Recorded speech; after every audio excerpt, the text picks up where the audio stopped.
ch21. They went that-a-way. Ilaria comes coughing out of the front door of the Golden Dragon Tavern. If there never was much of a fire in the belly of this beast before, one blossoms there now. A rope in Ilaria's hand leads to the skeleton, who shambles out, dragging a pair of smoldering dwarves after.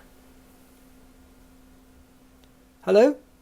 you call as you help her up the stairs, trying to put a light spin on the day. You stand outside. Smoke billows past you and into the late afternoon air. Behind you, the town is eerily quiet. A thick cloud has covered the sun. Good folk have made themselves scarce. The ill sort have too. Unless I'm the ill sort. You didn't cause all this fire and destruction, just some of it. But try telling that to the city magistrate.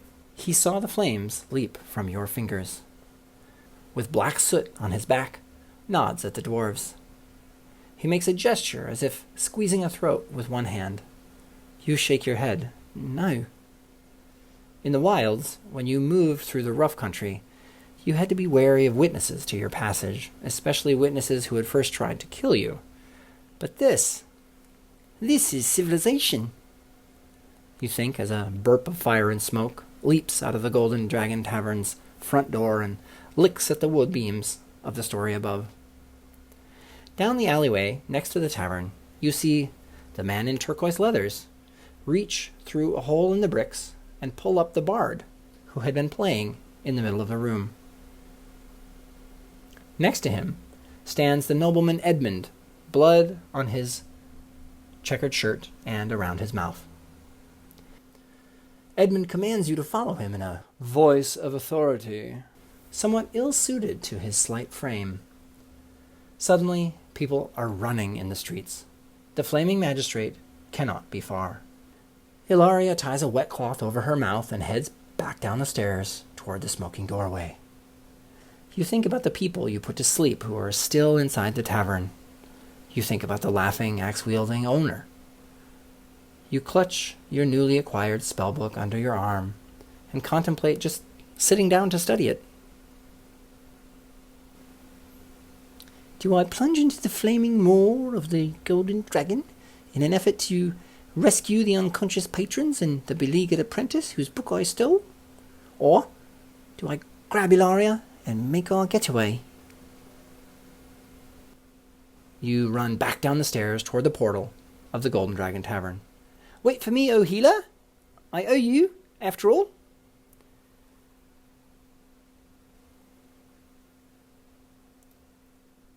This is civilization. It's only a matter of time before I end up in jail. That's a place I know too well. It's why I took to the wastes in the first place. Getaways, though, that's my specialty.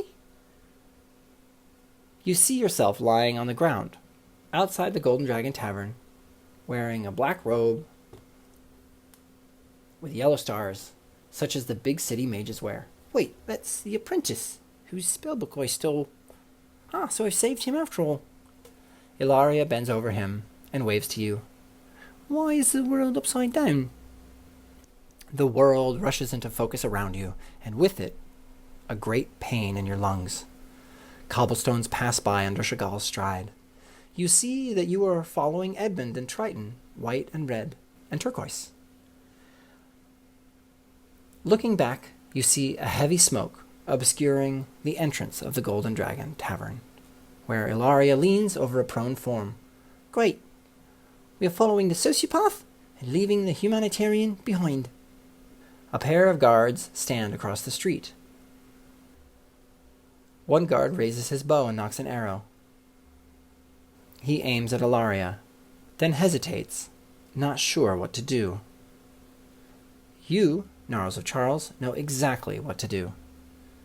Getaways are my specialty.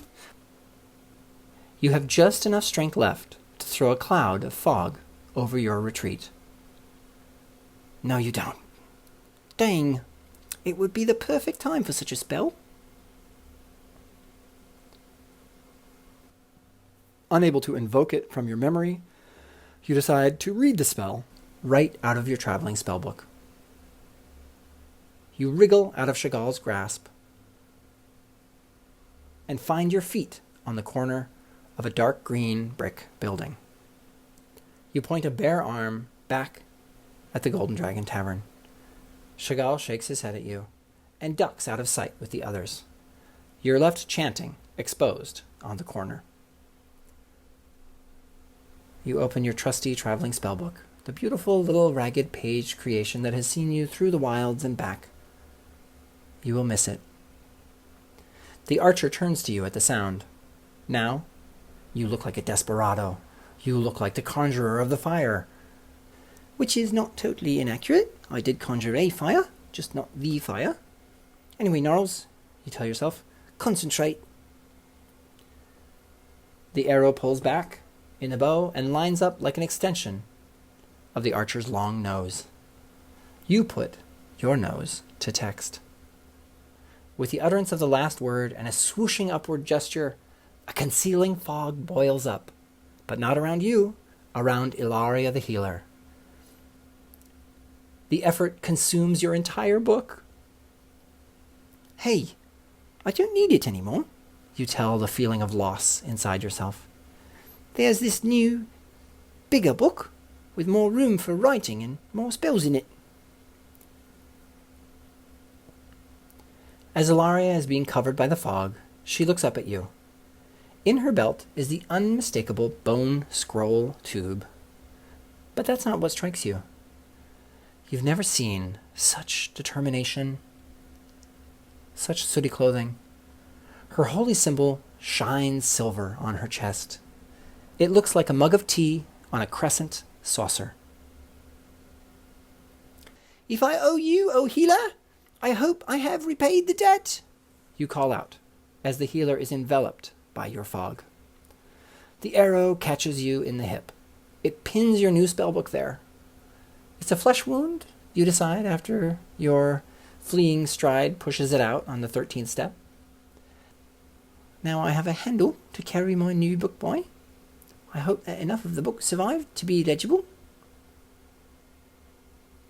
If I think about this too much, it will get in the way of our getaway. One step at a time in escape, you remind yourself. A second arrow lodges in the bricks behind you. You spin around the building corner and come face to face with a blank stone wall. Triton and Chagall feel the wall with open palms. The skeleton hangs limply over Chagall's shoulder. At your approach, the skeleton waves a finger at you, a discreet gesture, perhaps to remind you that they are intelligent, conscious. It's easy with a skeleton to just assume they're lifeless. That's more the norm, in my experience. Edmund directs the search.